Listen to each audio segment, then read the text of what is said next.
Committee will come back to order. The clerk will inform us of the pending amendment.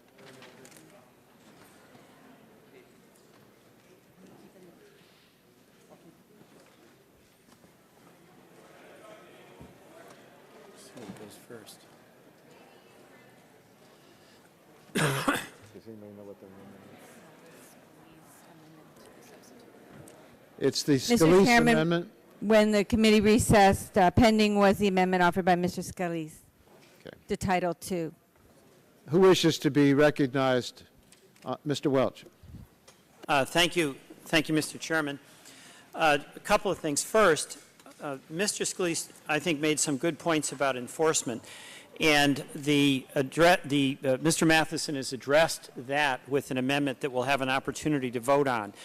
It'll make it much more reasonable and realistic and user-friendly. So, Mr. Scalise, thank you for pointing those things out, and I'm delighted that Mr. Matheson, I believe, has addressed them with the amendment that we're soon going to have an opportunity to vote on. Second, I want to address some of your concerns about the one-size-fits-all. That's something I'm certainly sensitive to, being from a rural state where many of the large programs don't really fit us. I have a significant concern about that very question. But I've looked into how that applies to this bill, and it doesn't. This is not a one-size-fits-all nationwide code. First, and this is tremendously important, all states and localities could have their energy efficiency code certified if they meet the energy efficiency percentage improvement goals. So the power is going to be in the local community to do it the best way that they can and take into account, I believe, some of the concerns that you are not unique in having about wanting your folks to be able to take appropriate decisions for their own individual needs. Second, the Secretary would only determine the National Energy Efficiency Code after the normal code-setting consensus-based organizations fail to adopt a national code that meets the efficiency targets. Third, they would have unprecedented federal support in attempting to reach those levels. That's a really important thing. You know, a lot of times there are these unfunded mandates where one level of government tells another what to do and doesn't provide them with the resources to get the job done. We're not doing that here. We're really putting out a partnership plan that enables the states and the localities to do this at the local level.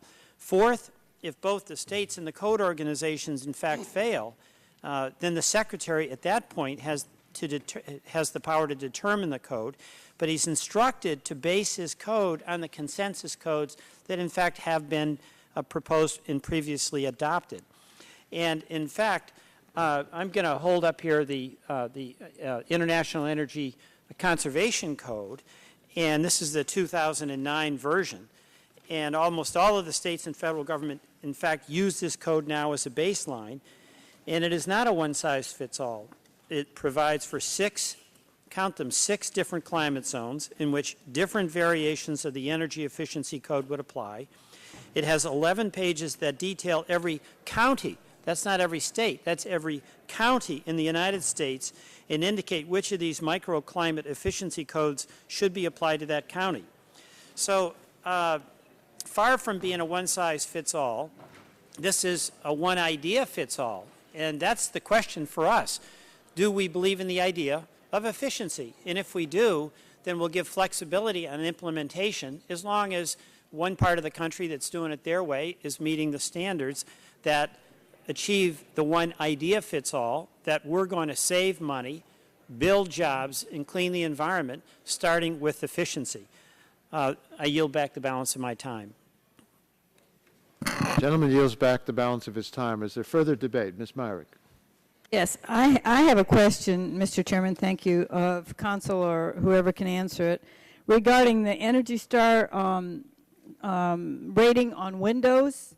I was told that in order to qualify for the tax credits through this bill, that the Energy Star rating that we used to have is no longer good on a particular window and that they have to move up to a higher cost window in order to qualify, and what that will force people to do is buy a cheaper window that doesn't have any rating at all if they get no tax credit. Is that?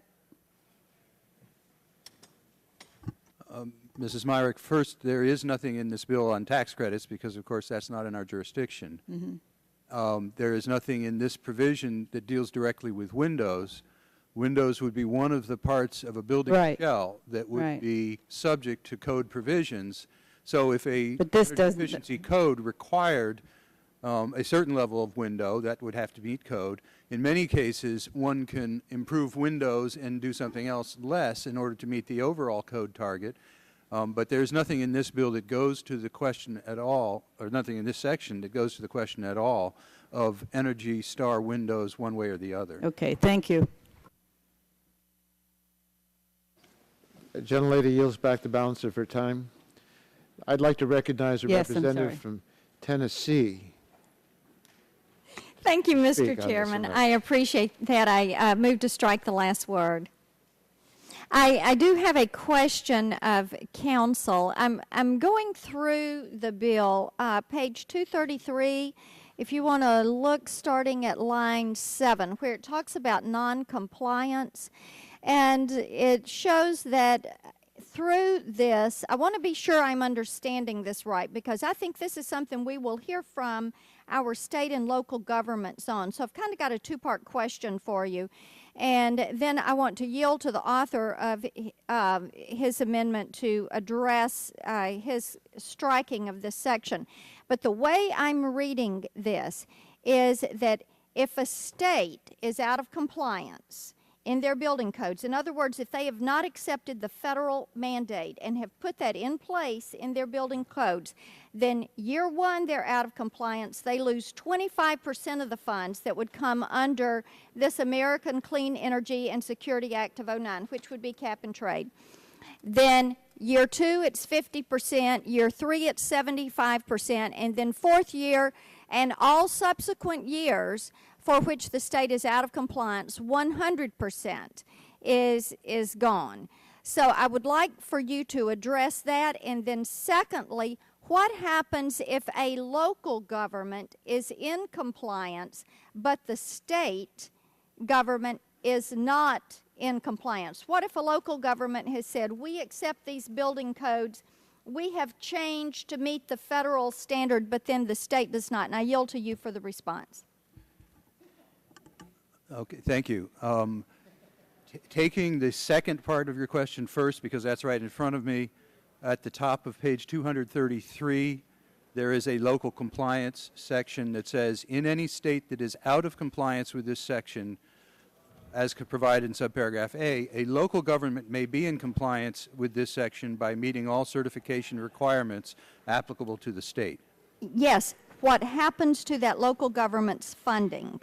They will Because- receive, That is, okay, because the remainder of that provision is silent on that funding stream, oh, page 237. unless there's something there that I am not Yes, on seeing. page 237, 237, in paragraph okay. 2, it states that in the instance that the Secretary certifies that one or more local governments are in compliance with this section, the administrator shall provide to each such local government the portion of the emission Okay. allowances that would have been provided to the state. That is for the emission allowances, and are we to assume then that any other funds that would be directed to this would be unencumbered to that local government? Yes. Okay. The bill provides emission allowance value to support this process so that the states and the local governments do not have to depend on separate value from So elsewhere. that is not only the allowances, but all funds? Okay. That would be our... Thank you. I appreciate that clarification, and I yield to the author. Well, I have the first part of your question. First part, yes, go ahead. And the first part of your question goes to the timing of certification of state compliance. And a state would have 2 years after a target was set and 1 year after a code was adopted to become in compliance or to demonstrate adequate progress toward meeting compliance.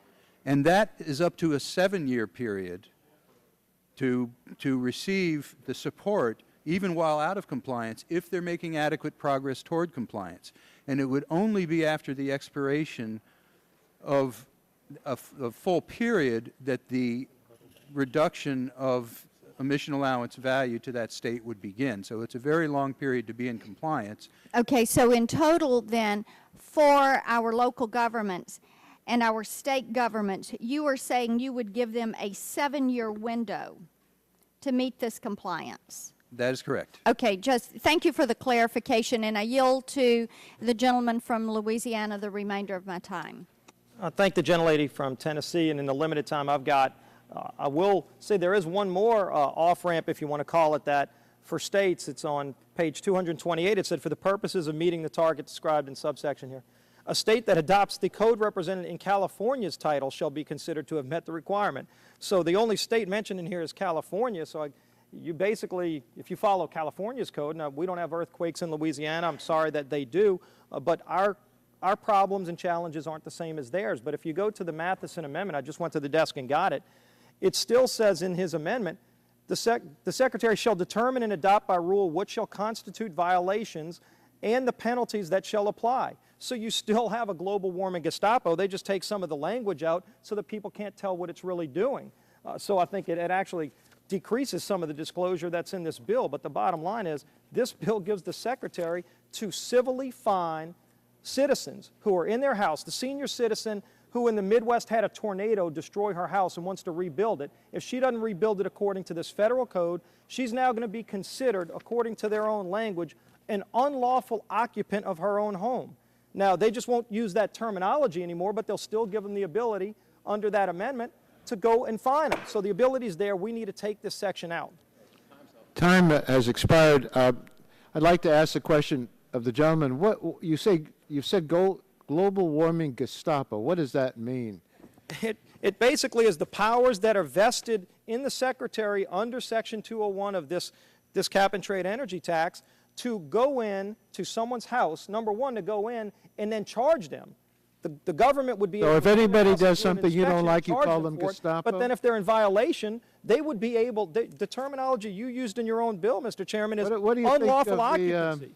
people who run other Gestapo government terminology. agencies? Do you think the government is made up of Gestapo people? I don't think the government should be able to tell somebody if they're in their home and they're living in their home, abiding by all of the laws, that they're an unlawful occupant of their house. That's the terminology in the bill. That's frightening. I would welcome the expression of your point of view, but I would like to request that perhaps that's a little strong to say Gestapo. It's strong language. I'd be very interested in seeing who came up with this term on page 236. Each day of unlawful occupation. Gentleman's time shall has be considered a expired. separate violation.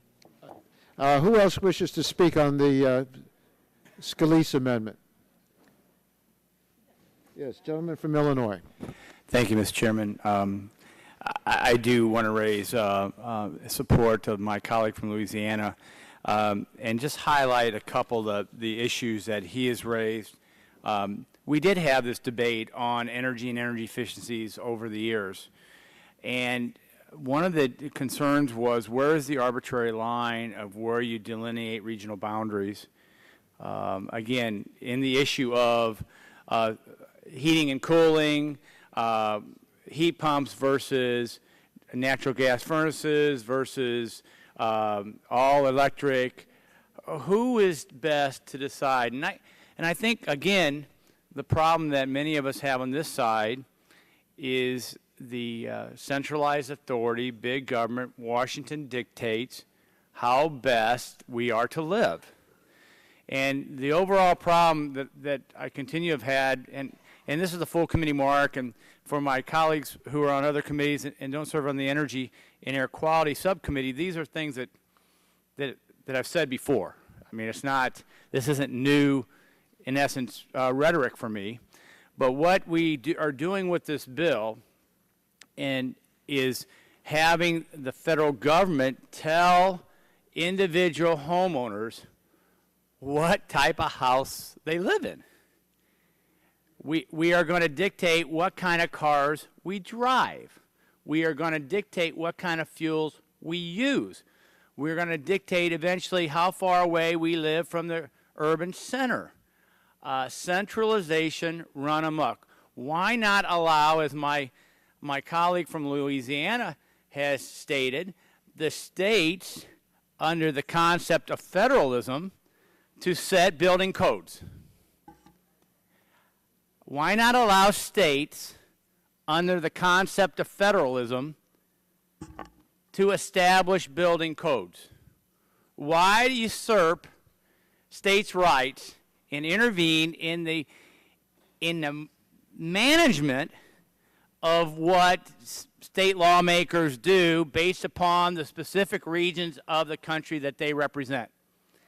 Even the state of Illinois, which is a very large state. Again, many people know there's some areas it takes me 3 hours to drive from one point. Well, I live 5 hours from Chicago. So to get from the southern part of the state of Illinois, which is across from my colleague at Woodfield in Paducah, Kentucky, to get up to the Wisconsin border is probably an 8.5 to 9 hour drive. What different geographical regions do you go through? From purely southern to Midwesterner till you get up into the upper Midwest. 3 different regions. The state of Illinois has trouble establishing its own building codes to meet its own energy needs. And we're going to think the federal government is going to do better? That's the affront of this bill. An attack on federalism, and as the folks in Louisiana, we had some talk about hurricanes last night. If the state of Louisiana decides to place building codes to protect it from those areas that would damage it the most, which they did 2 years ago, who are we to say no or revise those standards or say now you don't you don't comply? In fact, we use the traditional federal government activity of extortion by saying if you don't comply, guess what? No money. If you don't comply, no money. And we do that all the time. And we were attacked numerous times when we were in the majority about our belief in states' rights and walking away. And I know council's smiling because they've heard this debate before. Well, now we're back to that argument. Now it's our turn to say, when you guys were defending state rights and attacking us, where are you now? You are in direct opposite of what you all did years ago to attack us for not applying to the principles of states' rights and the principles of federalism. So I would caution you, for people who believe in life, liberty, and the pursuit of happiness. I think the founding fathers, had they realized that personal property could be attacked by the federal government, would have written property in our founding documents. And I wish they would have, because it's under assault. Gentleman's time has expired. Mr. Murphy. Thank you, Mr. Chairman. I'd refer the gentleman to the text of the section and back to points that Mr. Welsh made. We're not setting one national code that usurps state building codes. In fact, we are setting national guidelines for building energy efficiency that will then have to be met by individual state codes. And the question is why? Why do that? The gentleman brings up a good point. Why should the federal government set these national guidelines, even if we're not getting into the micromanagement of codes? And it's very simple. It's very simple. The same Constitution that Mr. Scalise put into the record at the beginning of his introduction of this amendment also suggests that this country and this Congress have an obligation to provide for the common defense. Set aside our national interest in combating global warming.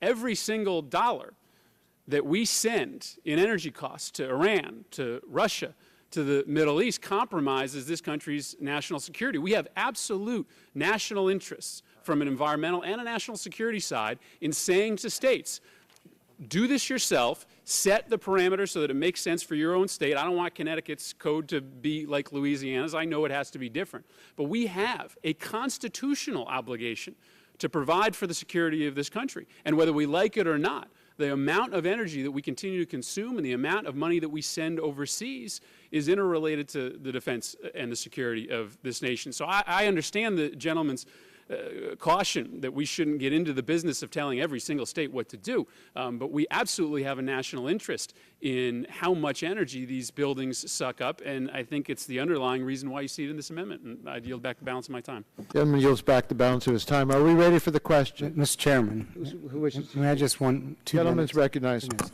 Thank you very much. I think the bottom line here is we always recognize that there is a balancing act in any action of government.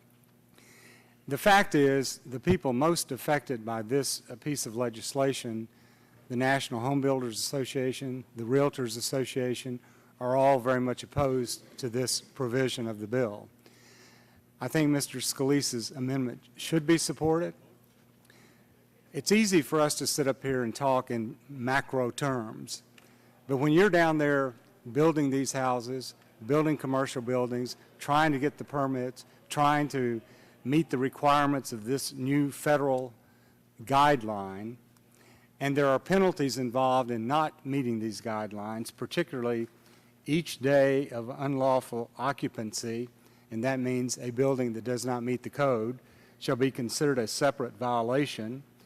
In the event a building constructed out of compliance has been conveyed by a knowing builder or seller to another person, that's another violation. We have a retrofitting provision in here for all existing buildings so that we can bring them in compliance, and I don't think any of us have any idea of how much money that would cost. But for the federal government to be setting these guidelines and requiring states and local governments to meet these guidelines is what I think is really micromanaging. And I think one of the common complaints all of us hear from builders and everybody else is the number of permits, the process that you have to go through to build a building.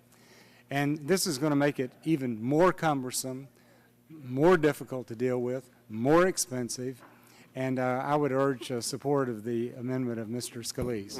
And I would yield to the gentleman from Arizona. I thank the gentleman for yielding, and I think that it is fair for our constituents across America to listen to this debate and hear the good intentions of the members of this committee as they craft the wording of this bill, but it's more important for them to actually look at the language of the bill and to face the reality of the conflicting codes and requirements and penalties that they're going to be exposed to. And if we think that good intentions expressed here about, well, nobody would really impose a uniform standard and nobody would enforce this in an unreasonable way, that simply is not the way that government is perceived out across America, and for good reason. I believe that this kind of is a microcosm reflection of this entire bill. We have chosen to decide that the marketplace and the cost of energy will not solve these problems on its own, that people won't make rational decisions to lower their energy bill. They won't reduce the costs of operating their companies. They'll just go on unless we mandate a solution. My wife and I built a home 4 years ago. It's in Phoenix, Arizona. It's very, very hot in Phoenix, Arizona. Our prior home was extremely well insulated for its day. But I decided when I was building the new home that I would go above and beyond, and I put every form of insulation into that home that I could possibly think of. My brother, who's a home builder in Tucson, Arizona, pointed out that there was a new reflective film that you could put on the underside of the roof rafters, and that he was in homes where this was being used, and the temperature on the side of the home where they'd installed it was 5, 8, 10 degrees cooler than the temperature on the opposite side of the home where they hadn't finished the installation. I couldn't find a contractor in Phoenix that would install that form of insulation or that form of reflective material in the Phoenix area, so I went, driven by the market forces, driven by my own paycheck, and found a contractor in Tucson. He found an associate in Phoenix, and we got it installed in our home. I would caution you that this bill is becoming so bizarre and so Byzantine in its micro requirements of every single thing, all the way down to we're setting standards, which I think we're going to address in an amendment fairly soon, on jacuzzis, what jacuzzis work and don't work. Well, are we going to look at whether a jacuzzi in Phoenix, Arizona must meet a different standard where it's 120 in the heat of the summer than one in, we'll say, Massachusetts? We're setting standards for art lighting. I don't know how many of you have art lighting in your homes, but I don't. I think Mr. Scalise's amendment is headed in the right direction. I believe that micromanagement of the entire economy and of every aspect of these things is not, in fact, the solution to our problem, and that market forces encouraging people to be prudent with their expenditures. Indeed, the idea of raising the cost of energy in this bill will achieve the goal you want without the prescriptive solutions of this legislation. And I yield back the balance of my time. Time has expired. The chair would like to now put the question on the Scalise amendment. You're going to want a roll call? Yeah. The clerk will call the roll.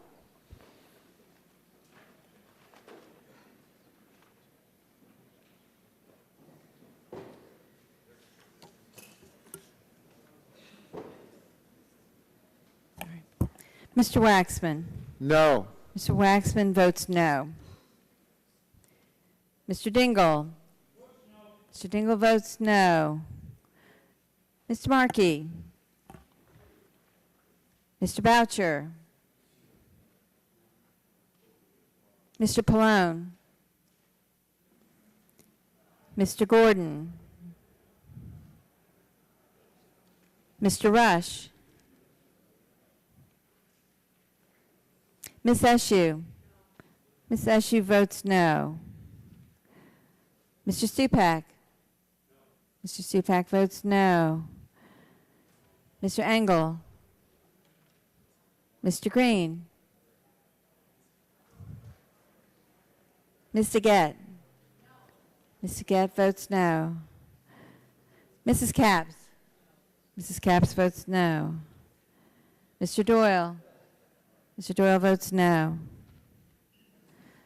Ms. Harmon. Ms. Harmon votes no. Ms. Schakowsky. Mr. Gonzalez. Mr. Gonzalez votes no. Mr. Inslee. Mr. Inslee votes no. Ms. Baldwin. Ms. Baldwin votes no. Mr. Ross. Mr. Weiner. Mr. Weiner votes no. Mr. Matheson. Mr. Matheson votes no. Mr. Butterfield. Mr. Butterfield votes no. Mr. Melanson. Mr. Barrow. Mr. Barrow votes no. Mr. Hill. Mr. Hill votes no. Ms. Matsui. Ms. Matsui votes no. Mrs. Christensen. Mrs. Christensen votes no. Ms. Castor. Ms. Castor votes no. Mr. Sarbanes. Mr. Murphy of Connecticut. Mr. Murphy votes no. Mr. Space. Mr. Space votes no. Mr. McNerney. Mr. McNerney votes no. Ms. Sutton. Ms. Sutton votes no. Mr. Braley. Mr. Welch. Mr. Barton. Mr. Barton votes aye. Mr. Hall. Mr. Upton. Mr. Upton votes aye. Mr. Stearns. Mr. Stearns votes aye. Mr. Deal. Mr. Whitfield. Mr. Whitfield votes aye. Mr. Shimkus. Mr. Shimkus votes aye. Mr. Shattuck. Mr. Shattuck votes aye. Mr. Blunt. Mr. Blunt votes aye.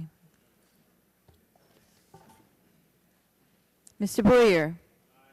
Mr. Boyer votes aye. Mr. Radonovich. Mr. Radonovich votes aye. Mr. Pitts. Mr. Pitts votes aye. Ms. Bono-Mack. Ms. Bono-Mack votes aye. Mr. Walden. Mr. Walden votes aye. Mr. Terry. Mr. Terry votes aye. Mr. Rogers. Mr. Rogers votes aye. Mrs. Myrick? Mrs. Myrick votes aye. Mr. Sullivan?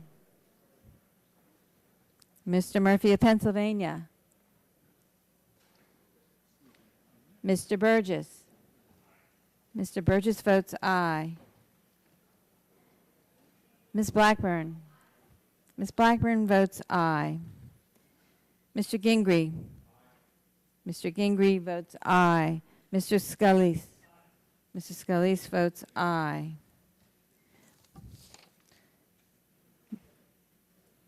Mr. Green? No. Mr. Green votes no. Ms. Schakowsky? Ms. Schakowsky votes no. Mr. Pallone? Mr. Pallone votes no. Mr. Gordon? Mr. Gordon votes no. Mr. Rush? Mr. Rush votes no. Mr. Sarbanes? Mr. Sarbanes votes no. Mr. Ross? Mr. Ross votes no. Mr. Markey? Mr. Markey votes no. Mr. Deal? Mr. Deal votes aye.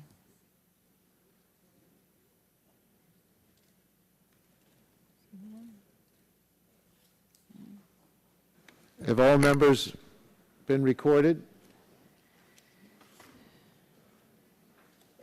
Any members wish to change his or her vote? If not, the clerk will tally the vote.